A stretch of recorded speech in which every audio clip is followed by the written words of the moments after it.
नमस्कार दोस्तों, हम आज राजस्थान ज्योग्राफी का छोटा सा टॉपिक पढ़ेंगे।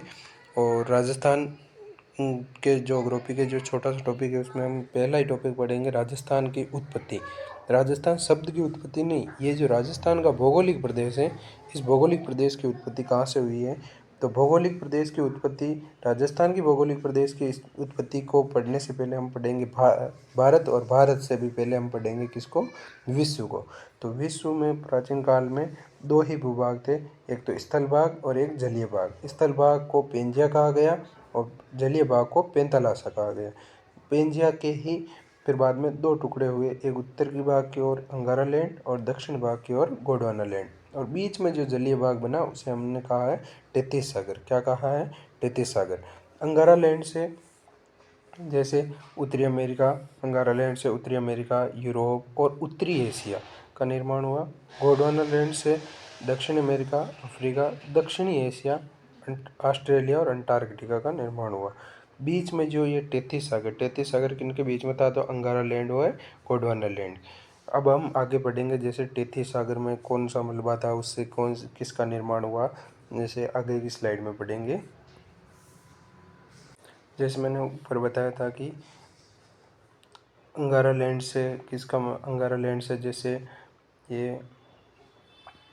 अंगारा लैंड से अपने उत्तरी अमेरिका महाद्वीप, और बीच में ये जैसे अटलांटिक महासागर पड़ जाता है, और इसके बाद ये जो भाग है ये यूरोप और एशिया, इन दोनों को मिला के क्या कहता है? यूरेशिया। और इसके बाद ये नीचे की ओर है अफ्रीका महाद्वीप। तो अंगारा लैंड से तो उत्तरी अमेरिका और यूरोप, और यूरोप तथा एशिया, और गोंडवाना लैंड से ये दक्षिण अमेरिका, अफ्रीका, और ये नीचे की ओर ऑस्ट्रेलिया, और इसके बाद ये अंटार्कटिका महाद्वीप।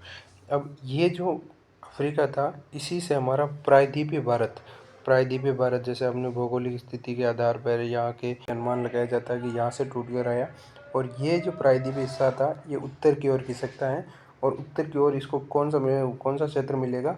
एशिया का, उत्तरी एशिया का। और बीच में ये जो इसमें जो नदियाँ गिरती थी, तो यहाँ पर ये मलबा हुआ करता था, और यही मलबा फिर बाद में उठकर खड़ा हुआ और हिमालय का रूप लिया। और इधर ये जो खारा पानी था, इसी के अवशेष के रूप में हम आज क्या देखते हैं? थार का मरुस्थल। कौन सा मरुस्थल देखते हैं? थार का मरुस्थल। जैसे वापस एक्सप्लेन कर देता हूँ मैं आपको।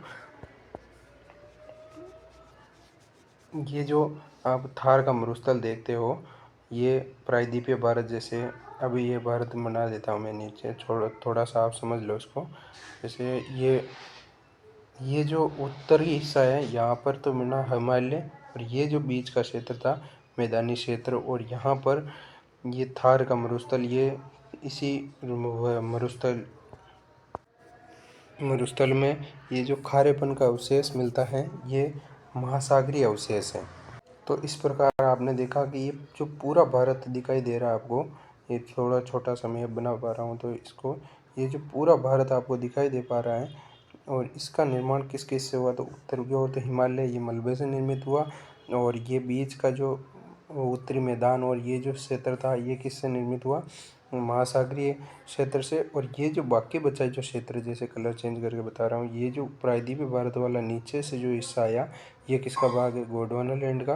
तो इस प्रकार भारत में अंगारा लैंड का कोई भी भूभाग नहीं है, केवल गोंडवाना लैंड और तेतीस सागर, दो के ही अवशेष मिलते हैं। तो अगर भारत में ही दो के अवशेष मिलेंगे तो राजस्थान में किस किस के मिलेंगे? राजस्थान में भी दो के, तेतीस सागर और किसके मिलेंगे? गोंडवाना लैंड के। तो अब हम आगे देखेंगे, जैसे आगे की स्लाइड में देखते हैं।